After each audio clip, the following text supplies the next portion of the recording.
everyone, welcome back to the ranch at Chez Temescal. It is another edition of Bone Quarantine, and it's a beautiful day here in fall here at the ranch. And today, to celebrate the flavors of fall, we're going to be doing a cream cheese pumpkin bread.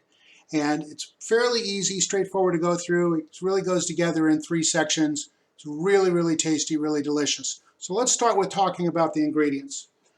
We've got an 8-ounce package of cream cheese, and then we've got 1 egg, we've got 2 tablespoons of butter, 3 tablespoons of confectioner's sugar, and then we've got 2 teaspoons of vanilla.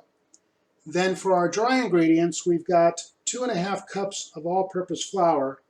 Then there are 4 teaspoons of pumpkin pie spice. And then we have a ½ teaspoon of ground cloves. We've got 1¼ teaspoon of baking soda. And then we've got 3/4 teaspoon of salt. And then for the wet ingredients, we have our 2 eggs. We've got 2¼ cups of granulated sugar. We've got 1 15-ounce can of pumpkin. And we've got 1/2 cup of vegetable oil. So those are the ingredients. So why don't we go ahead and we're going to get started with our filling, okay? So you can do this by hand, but I like using the food processor. It just makes it, particularly as far as softening the cream cheese, makes it a little bit easier. So we go ahead and put in our cream cheese, our 1 egg, our vanilla, there's our butter, and the confectioner's sugar. Just put it all together. Okay. And we're going to pulse it a few times to get it going.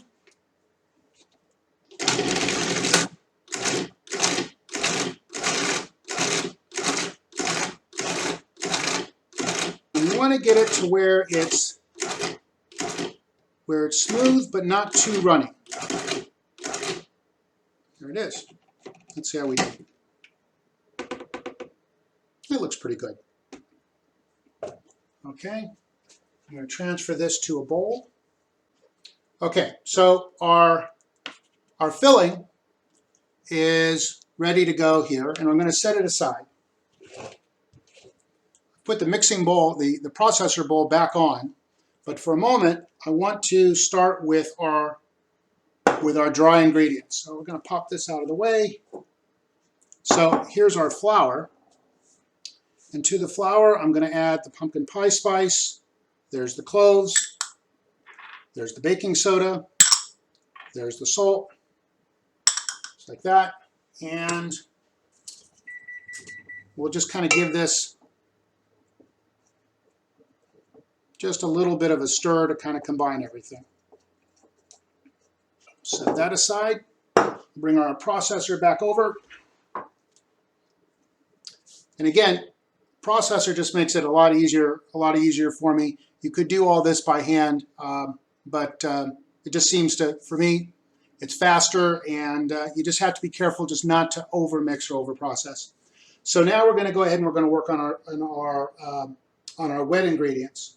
And so we're going to go ahead and start with our sugar. And with the sugar, I'm going to go ahead and add in our eggs.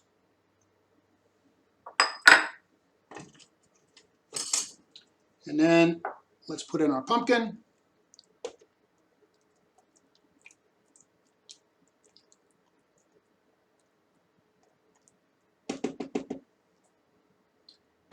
And then last but not least, our oil.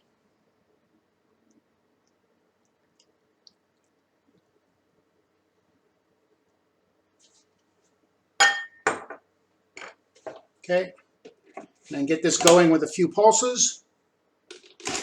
And then once you see that it's fairly combined, go ahead and let it run for a moment. Here we go.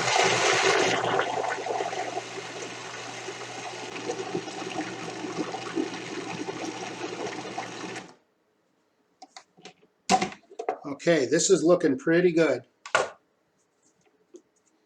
Bring our dry ingredients back over.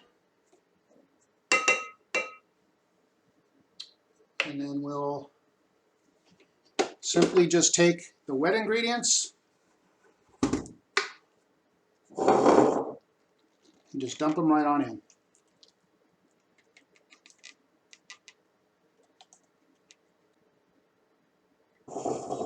And now, while our oven is preheating to 350 degrees, we want to just mix this all, get it all nicely combined.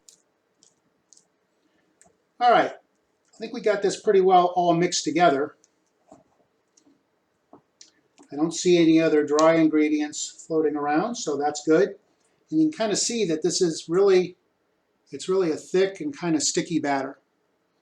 Okay, but this looks like it is ready to go. Right? So now we got to go ahead and get our pans. Disposable pans, you could use a bundt pan if you want, whatever type of pan you want. These have been pretty well sprayed, and actually what I'm going to do also, I've got a 1 cup measure, and I'm going to give it a quick spray also. And you'll see why in a moment here. That out of the way. All right. So to each pan, let's start with adding 1 cup of batter.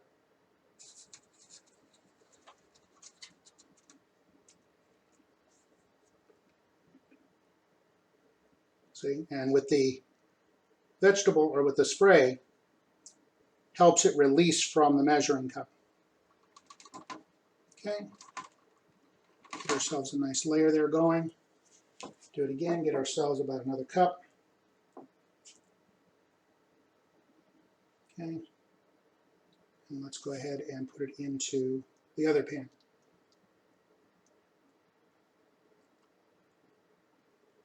Just releases so much better when you spray it. Okay, so now we'll kind of create an, hopefully just kind of make this, spread this out as reasonably even as possible. That, all right. Now we grab our filling, and we take about half the filling, and we want to kind of get it in the middle, and as best you can, not too close to the edges. If it does, just come back in with your spatula and just kind of move it out of the way.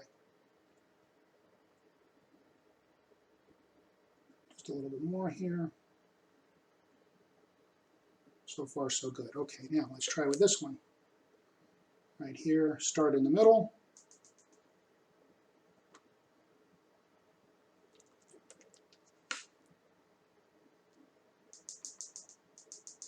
This is very Zen-like, doing this with the filling.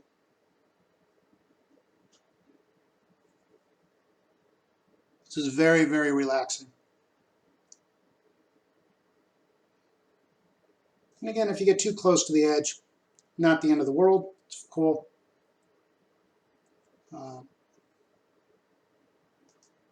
This will give you that sort of that nice gooey filling in the middle of the bread. Okay, we've got a little bit more left here.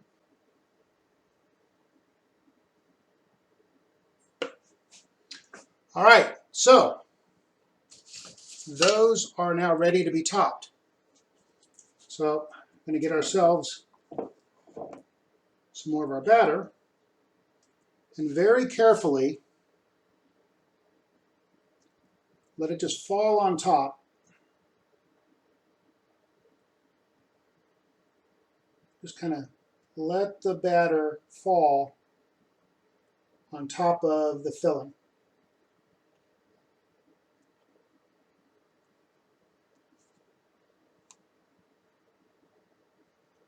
Okay. Use maybe a little more here.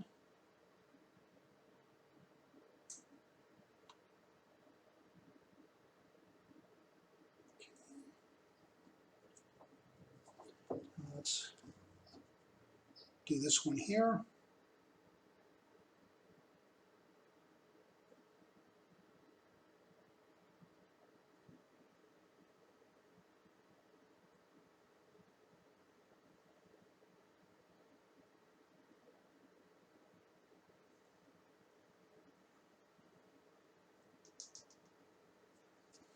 All right, these are just about ready for the oven. What you're going to do now is get yourself some granulated sugar, and we're going to give them both a pretty good dusting of granulated sugar on the top. This will make a nice caramelized, kind of crunchy, very sweet top. All right? So there they are. They are now ready to go into the oven. I'm going to put them into a 350-degree oven. Start checking them at about 50-55 minutes. Could take as much as an hour, hour 5, hour 10. Just to keep an eye on it. What you want to do is get them to the point to where you insert a toothpick and the toothpick comes out clean. And that's going to be, again, about 55 to maybe 65 minutes. We'll let you know how these turned out on the other side. So don't go away. We'll be back. All right. So these baked in the oven for 65 minutes. And we then let them cool for another hour. And they are ready to eat. Now you take a look. We got a very nice top on here with the sugar and a nice little crunchy topping. Definitely a dense loaf, and they turned out, they rose very nicely. So let's cut into one and see what it looks like inside. A little, oh. And then there's the filling, like that. Looks good. All right, so let's give it a taste, because that's really what it is. And as I cut into it, it's still a little warm, and it's definitely dense. It's got the crunchy topping. Let's give it a try.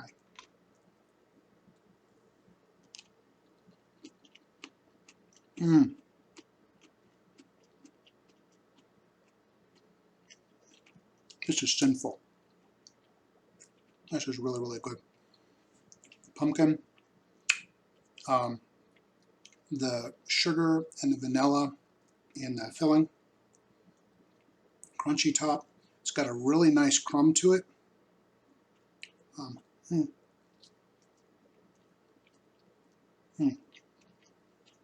Perfect to go with morning coffee. Cream cheese filling is amazing. This is so good. Oh, so there you have it. So our cream cheese pumpkin bread, and again, it was very straightforward to put together. Give it a try. Again, you can make some modifications. This recipe makes 2 loaves.